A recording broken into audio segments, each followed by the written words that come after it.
was asking, like, you can't get rich by renting out your time. Is there really any other way to get rich?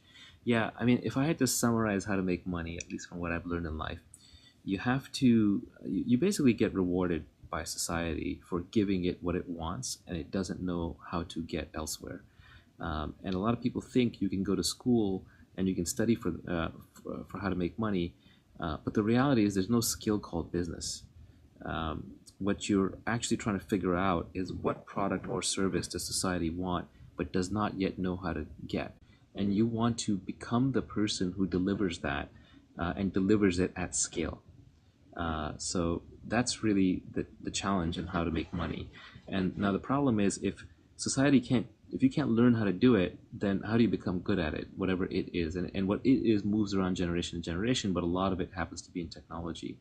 And so it's a form of what I think the Austrian economists used to call specific knowledge, knowledge that only you know or only a small set of people know.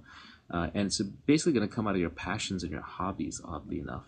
So if you have hobbies around intellectual curiosity, you're more likely to develop these passions, and you're more likely to develop skill sets that society does not yet know how to train other people how to do. Because if it can train other people how to do something, then it can replace them. And if you can replace them, then it doesn't have to pay them a lot. So you want to know how to do something that other people don't know how to do at the time period when they want it. So for example, like you might be interested in programming for computers and you're into really esoteric deep learning algorithms, and it doesn't really matter until society assembles large enough data sets, enough computing machines, that the AI revolution shows up. And then all of a sudden your hobby turns into specific knowledge. And then you want to take that specific knowledge and you want to be known as the person who can deliver that. So you have to have a brand and a reputation. And the most powerful brands and reputations in the world are individual brands like Oprah, Trump, Cher, like single names, Naval. To some extent, I'm trying to build a little bit of that brand accidentally.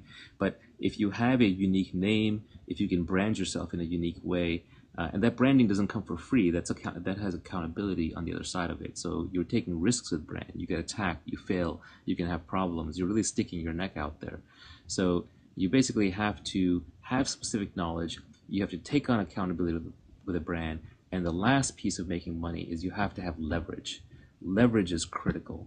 Leverage, Archimedes famously said, give me a lever long enough and a place to stand, and I will move the earth. And that was a very powerful statement. What he was basically saying is the power of leverage. And humans are not evolved to understand leverage. Our evolutionary past maps inputs to outputs. It's a 1-to-1 ratio. So, for example, if I'm chopping trees and I'm like harvesting wood to go start a fire, then basically if I put in 8 hours chopping wood, that's probably going to get me 8 times the output that I would get from 1 hour of chopping wood. Whereas with leverage, I might have bulldozers or chainsaws, or I might have lumberjacks working with me. And so if I make the right decision on how to cut down the wood, and how to store it, and how to ship it and transport it, I get a multiplier effect. And it's very important to understand the different kinds of leverage that are available, because if you want to make money, you need that specific knowledge, you need that accountability, and now you're going to need to use whichever form of leverage best applies to your situation. And there are 3 broad classes of leverage. One form of leverage is going to be labor, which is the oldest form of leverage, which is other humans working for you. And that's actually not a great one in the modern world. It used to be great in the old world, but in the modern world, people are onto it. So everyone's always playing a status game and trying to become the lead monkey in the tribe. And so having people work for you is a difficult form of leverage. Then there's capital, which is a more recent invention. It's only about a few thousand years ago. It goes back to the agricultural age, and so that's money. And so if you have money as a form of leverage, that's a good one. It means like every time you make a decision, now you multiply this with money, and that's why fund managers and venture capitalists and so on seem to do well.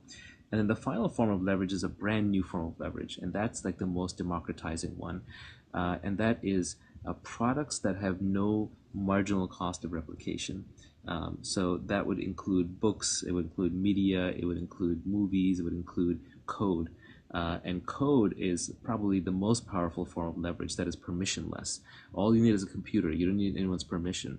So if you want to make the maximum amount of money possible, like if you just want to get rich over your life and you want to do it in a deterministic, predictable way, what you would do is you would basically stay on the bleeding edge of trends, and you would study technology and just design and art and things that you think and you would become really good at something.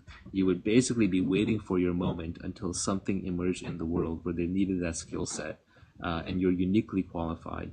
You would build your brand in the meantime on Twitter, on YouTube, by giving away free work so people have heard of you. You would make a name for yourself, and you would take some risks in the process. And then when it was time to move in on that opportunity, you would do so with leverage, the maximum leverage possible. And the maximum leverage would mean that you would have people working for you. It would mean you would have a fund, or you would have capital. It would mean that you would be writing a book. It would mean that you'd be writing code, and that you'd be building a media presence.